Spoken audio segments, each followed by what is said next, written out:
Everyone, અમે આવી ગયા છીએ લાયન સફારી જોવા માટે. અહીંયા તો શું દેખીએ છીએ બતાવીશું તમને.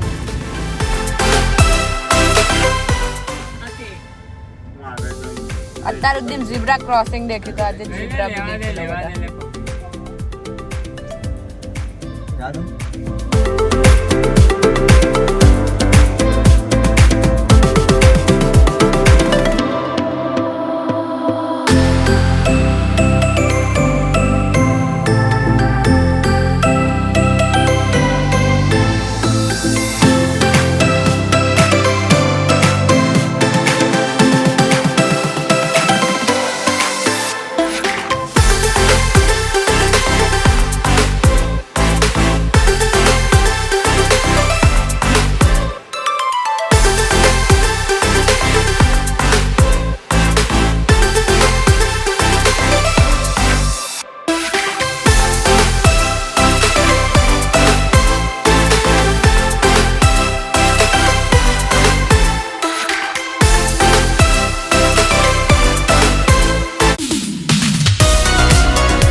This is Edie. She is an umbrella cockatoo, and she's a parrot, so she speaks.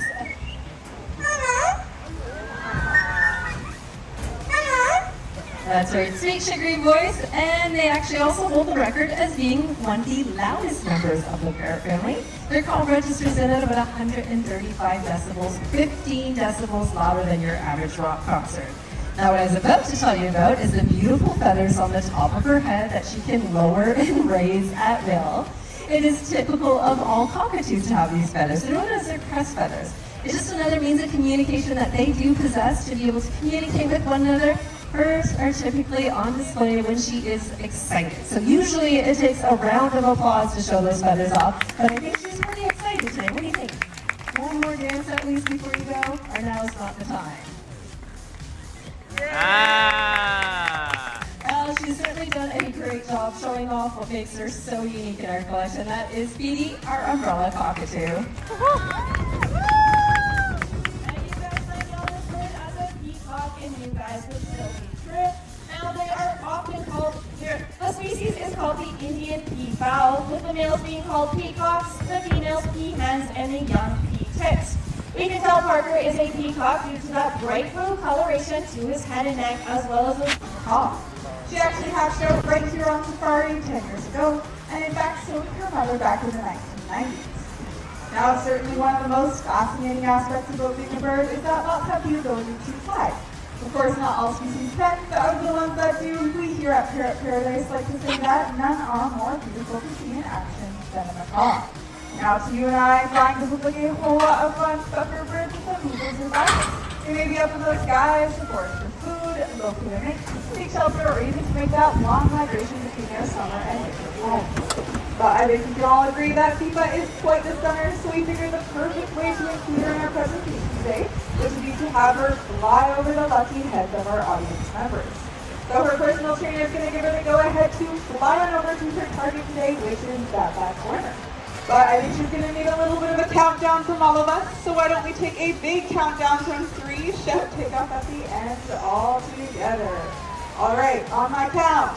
3, 2, 1, take off!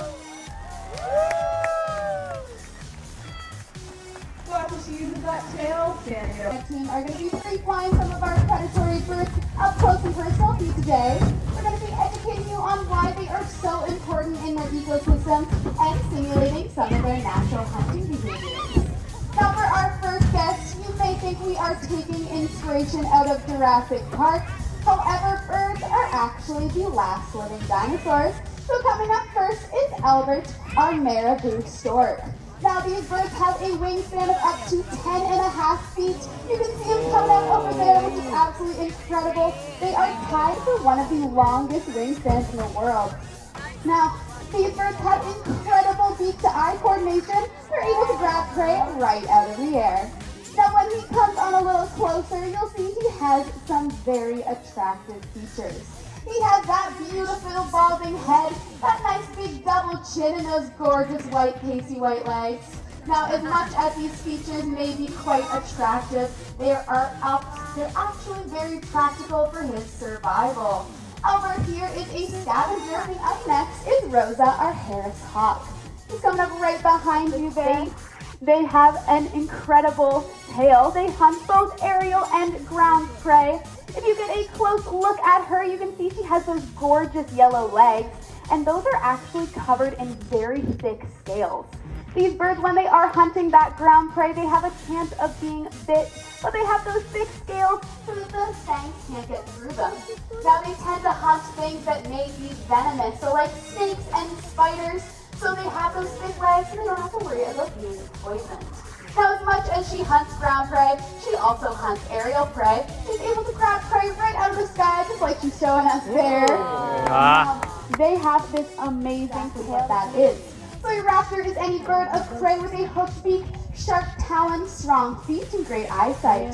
This includes things like our eagles, our hawks, our falcons, and our owls. And coming up next is Stetson, our Eurasian eagle owl. Now these birds have incredible hearing and eyesight. They have great hearing due to something called a facial disc, which is a group of feathers around his face that's kind of in the shape of a heart. They'll actually tunnel these sound waves into his ears, so he's able to hear incredibly well.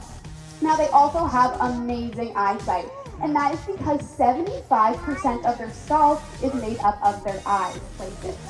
DDT is now lands in Europe. However, they make a 9-month migration every single year down to Africa and back again. This could possibly coincide with a human pregnancy, thus giving the illusion that they... Here we go, amazing job. Now, you guys are incredibly brave, because I have not even told you who you'll be going up against. However, I'm going to keep that a little bit of a secret. You guys see the rock wall at the end of the field there?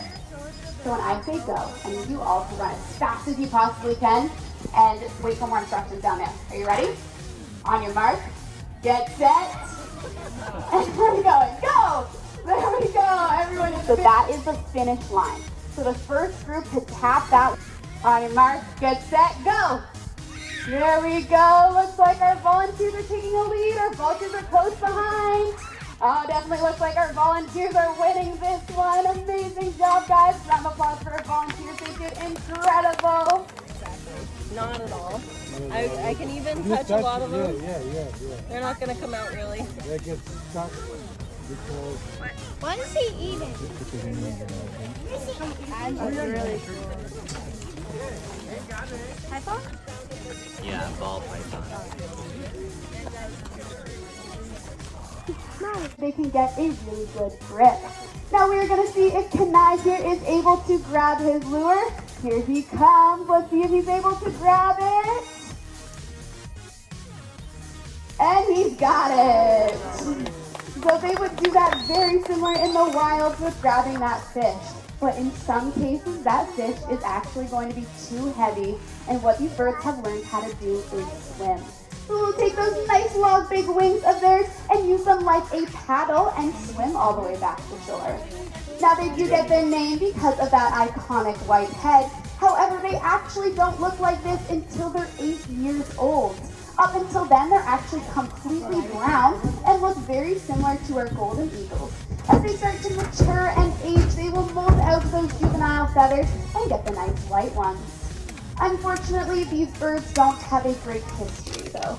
In 1978, they were put on the endangered species list due to a pesticide called DDT.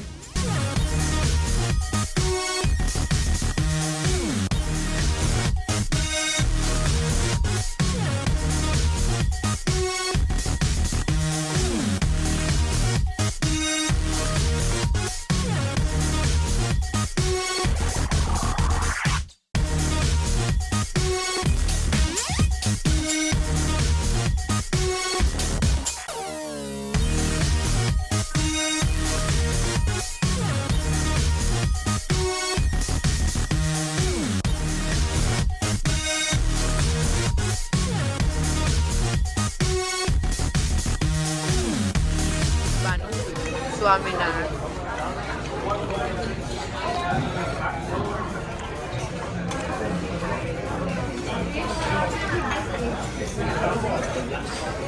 थोड़ा थोड़ा ही दीजिए उनको एकदम.